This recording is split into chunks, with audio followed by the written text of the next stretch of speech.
अरे 800 बरस तक मैंने इस मुल्क पे हुक्मरानी और जामादी की है। लोग जो पूछ रहे हैं कि मुसलमान के पास क्या है, मैं कहना चाहता हूं, तू मेरे कागज देखना चाहता है। अरे 800 बरस तक मैंने इस मुल्क पे हुक्मरानी और जामादी की है। ये मुल्क मेरा था, मेरा है, मेरा है। जब शहरों के नाम बदले जा रहे थे, जब रेलवे स्टेशन के नाम बदले जा रहे थे, मुगल सराय हटाया गया। अबे तो क्या रबर से हमारी हिस्ट्री बदल दोगे कि हमने 600 साल हुकूमत की है? इरेजर से आप बता दोगे? कैसे बता दोगे? हम हाकिम थे, इस मुल्क के हुक्मरान थे। हम मखलूक नहीं है, हम सब्जेक्ट नहीं थे, हम रूलर्स थे। हमको सिर्फ सिक्योरिटी तक महदूद मत कर दो, हमारे में ये अरमान पैदा मत कर दो कि फिर से हमें हुकूमत करनी है।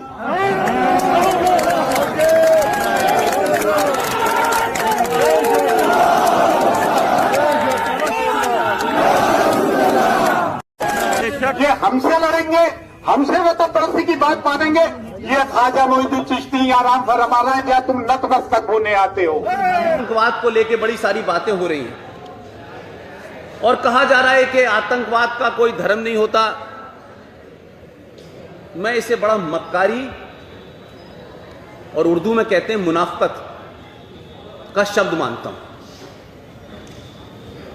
और यह धड़ल्ले से झूठ बोला जाता है। लेकिन जो लोग सुबह से शाम तक हदीस का, कुरान का हवाला देकर के ये कहते हैं कि Islam is a religion of peace, मुझे नहीं पता कि वो हिंदुस्तान के लोगों को या तो बेवकूफ समझते हैं या हिंदुस्तान के लोगों को समझते हैं कि ना ये उर्दू जानते हैं, ना ये फारसी जानते हैं, ना मुसलमानों के बारे में जानते हैं, लिहाजा यहां झूठ फैलाओ और खुलेआम फैलाओ। मोहम्मद साहब जब जीवित थे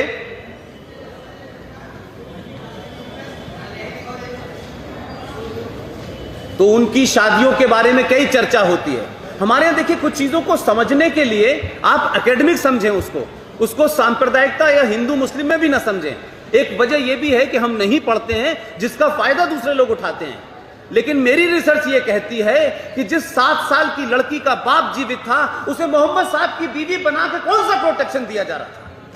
मोहम्मद साहब के जो सबसे नजदीक और सबसे उनके प्यारे, जिनको वो चाहते थे और जिनके बराबर बातें में कहते थे कि मेरे बाद अगर खलीफा बनने का, जिसमें रूहानी ताकत है, जिसमें स्पिरिचुअल ताकत है, उसका नाम है अली। उसको लेकर के वो घूमते थे, जगह जगह कहते थे। लेकिन कमाल देखिए आज की राजनीति के परिप्रेक्ष्य में, जब मैं जो घटना बता रहा हूं आपको 632 से पहले की, तो आपको लगेगा कुछ बदला नहीं है। जिस दिन उनका स्वर्गवास हुआ या वो जन्नत नशीन हुए, उस दिन उनकी डेड बॉडी जब गई तो आप यकीन कीजिए, उस वक्त सोचिए और आज जरा ध्यान दीजिए कि मक्का जैसे रेगिस्तान में जून में उनकी डेथ हुई। 18 घंटे तक डेड बॉडी इसलिए रखी रही कि जो लोग उनको 7-8 लोग कंधा लेके लेने गए थे, उसमें इस बात के लिए झगड़ा था कि अब खलीफा कौन बनेगा, और खलीफा के लिए झगड़ा हुआ। तो सवाल यह हुआ कि तुम बनो तुम बनो तुम बनो, तो इस घंटे में 16-17 घंटे उनकी बॉडी उस गर्मी में डिके होने लगी। और यह हुआ कि अगर हम 7-8 लोगों ने मिलकर यह तय नहीं किया तो जब खबर जाएगी तो मुश्किल हो जाएगी। तो आप समझिए किसको कौन इस्लाम में पहला कौन खलीफा बना, आप जानते हैं नाम उनका? हाँ या ना में बताइए, नहीं जानते। जो आयशा के अब्बा थे अबू बकर, जो आयशा के अब्बा थे, जो मोहम्मद साहब के ससुर थे, उनको पहला खलीफा बनाया गया। अब अगर मैं इसको ये कहूं, जो बहुत डेरोगेटरी हो सकता है, कुछ लोग उसको समझे, क्या खलीफा बनने के लिए शादी की थी अपनी लड़की की? میرا کہنا یہ ہے کہ اب میں دوسرے سٹیپ پہ آتا ہوں. اس وقت کی ہسٹری کو اٹھا کے دیکھیے. جو لوگ آج بغدادی کو لے کر کے پریشان ہیں, جو لوگ آئی ایس کو لے کے پریشان ہیں, جو جیش محمد کو لے کے پریشان ہیں, جو لشکر طیبہ کو لے کے پریشان ہیں, جو انڈین مجاہدین کو لے کے پریشان ہیں, جو دختران ملت نام کی آرگنائزیشن سے پریشان ہیں, وہ سوچتے ہیں یہ کیسے ہو گیا. میں کہتا ہوں کہ آپ نے ہسٹری نہیں پڑھی ہے, آپ نے اس سبجیکٹ کو نہیں جانا ہے. یہی وجہ ہے کہ آپ آج صحیح کنکلوژن پہ نہیں پہنچ رہے.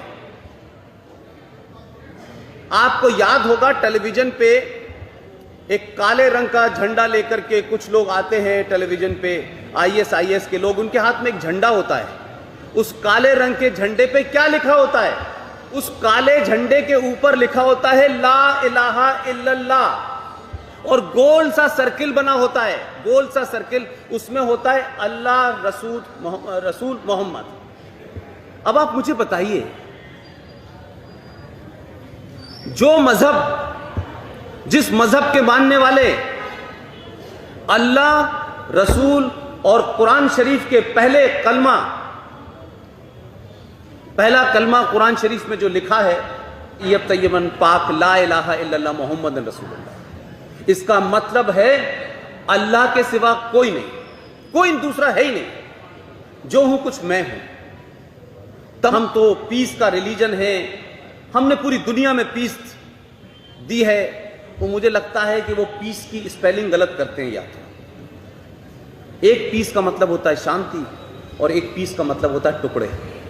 جو ہم دیکھ رہے ہیں چہرہ پوری دنیا میں, جو کتاب کو لے کر کے پوری دنیا کو میں بتا رہے ہیں کہ ہم پوری دنیا میں اسلام کا قانون, اسلام کی حکومت نافذ کریں گے, اور کشمیر میں بھی کچھ دیوانے ہیں جو سطح میں بھی ہیں اور سطح کے باہر ہی ہیں, وہ بھی کہتے ہیں ہم یہاں پر جو ہے نظام مصطفیٰ جو ہے لاگو کریں گے. تو نظام مصطفیٰ کی شکل پوری دنیا نے دیکھی ہے کہ آپ دنیا میں لوگوں کو کس طریقے سے کاٹ رہے ہیں, کس طریقے سے مار رہے ہیں. دنیا میں اس طریقے کے مارنے کی ایسی مثالیں کسی دھرم میں ملتی نہیں ہیں. وہ دھرم کے لوگ کہتے ہیں یہ تو ہمارا دھرم جو ہے بڑا شانتی پریہ ہے. یہ عجیب لگتا ہے. اگر شانتی پریہ ہے تو پہلے خلیفہ, دوسرے خلیفہ, تیسرے خلیفہ, چوتھے خلیفہ سب کا قتل کیا گیا. تو کیا رام پرساد, شام پرساد, RSS, وشو ہندو پریشد, بجرنگ دل گیا تھا مارنے؟ کون لوگ تھے جنہوں نے مارا؟ ارے آپ ہی تھے نا بھائی, آپ نے مارا آپس میں, آپ نے اپنے بھائیوں کو نہیں بخشا. اور اگر آپ ہائرارکی دیکھ لیں پورے مغل رول کی, تو کوئی باپ بیٹے کو مار رہا ہے, بیٹا باپ کو مار رہا ہے, ستا کے لیے یہ کھیل چلا رہا ہے. وہ لوگ کہتے ہیں دعوے سے کہ ہمارے یہاں ریلیجن آف پیس ہے.